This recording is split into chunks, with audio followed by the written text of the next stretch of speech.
পৃথিবীর বুকে বিস্তৃত এক রহস্যময় সবুজ সাম্রাজ্য। এর নাম অ্যামাজন জঙ্গল। একে বলা হয় পৃথিবীর ফুসফুস। দক্ষিণ আমেরিকার বিস্তীর্ণ অঞ্চল জুড়ে ছড়িয়ে থাকা এই জঙ্গল পৃথিবীর সবচেয়ে বড় উষ্ণমণ্ডলীয় রেন ফরেস্ট। অ্যামাজন জঙ্গল প্রায় ৯টি দেশের মধ্যে বিস্তৃত: Brazil, Peru, Colombia, Venezuela, Bolivia, Ecuador, Guyana, Suriname ও ফ্রেঞ্চ গায়ানা। এর মাঝখান দিয়ে বয়ে গেছে পৃথিবীর অন্যতম দীর্ঘ ও শক্তিশালী নদী অ্যামাজন নদী। এই জঙ্গল শুধু গাছপালার সমষ্টি নয়, এটি একটি জীবন্ত বাস্তুতন্ত্র, যেখানে প্রতিদিনই প্রকৃতি তার নিজস্ব ভাষায় কথা বলে, পাতার শব্দে, পাখির ডাকে, নদীর স্রোতে। অ্যামাজন জঙ্গল হল পৃথিবীর সবচেয়ে সমৃদ্ধ জীব বৈচিত্র্যের ভাণ্ডার। বিজ্ঞানীদের ধারণা, পৃথিবীর মোট উদ্ভিদ ও প্রাণীর প্রায় 10% এই জঙ্গলেই বাস করে। এখানে রয়েছে জাগুয়ার, অ্যানাকন্ডা, স্লথ, গোলাপি ডলফিন, বিষাক্ত ডার্ট ফ্রগ এবং অগণিত পোকামাকড়। শুধু 1 হেক্টর জঙ্গলে যত প্রজাতির গাছ আছে তা পুরো ইউরোপের অনেক দেশের থেকেও বেশি। অ্যামাজনের অনেক প্রাণী এখনও মানুষের কাছে অজানা। আজও বিজ্ঞানীরা নতুন নতুন প্রজাতি আবিষ্কার করছেন।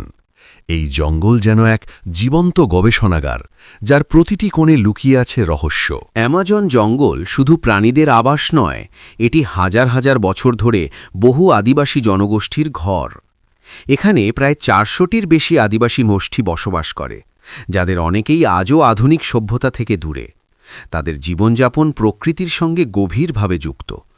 তারা জানে কোন গাছ ওষুধ, কোন ফল খাদ্য, আর কোন বিষ প্রাণঘাতী। আধুনিক চিকিৎসা বিজ্ঞানের অনেক ওষুধের মূল ধারণা এসেছে এই আদিবাসীদের জ্ঞান থেকে।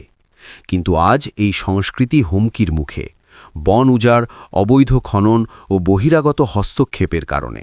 অ্যামাজন জঙ্গল পৃথিবীর জলবায়ু নিয়ন্ত্রণে গুরুত্বপূর্ণ ভূমিকা রাখে। এটি কার্বন ডাই অক্সাইড শোষণ করে এবং বৃষ্টি নিয়ন্ত্রণে সাহায্য করে। কিন্তু বন উজাড়, আগুন এবং জলবায়ু পরিবর্তনের কারণে অ্যামাজন আজ মারাত্মক সংকটে। যদি এই জঙ্গল ধ্বংস হয়, তার প্রভাব পড়বে পুরো পৃথিবীর ওপর। অ্যামাজনকে রক্ষা করা মানে শুধু একটি জঙ্গলকে বাঁচানো নয়, এটি মানবজাতির ভবিষ্যৎ রক্ষা করা। অ্যামাজন জঙ্গল হল পৃথিবীর সবচেয়ে সমৃদ্ধ জীব বৈচিত্র্যের ভাণ্ডার। বিজ্ঞানীদের ধারণা, পৃথিবীর মোট উদ্ভিদ ও প্রাণীর প্রায় 10% এই জঙ্গলেই বাস করে। এখানে রয়েছে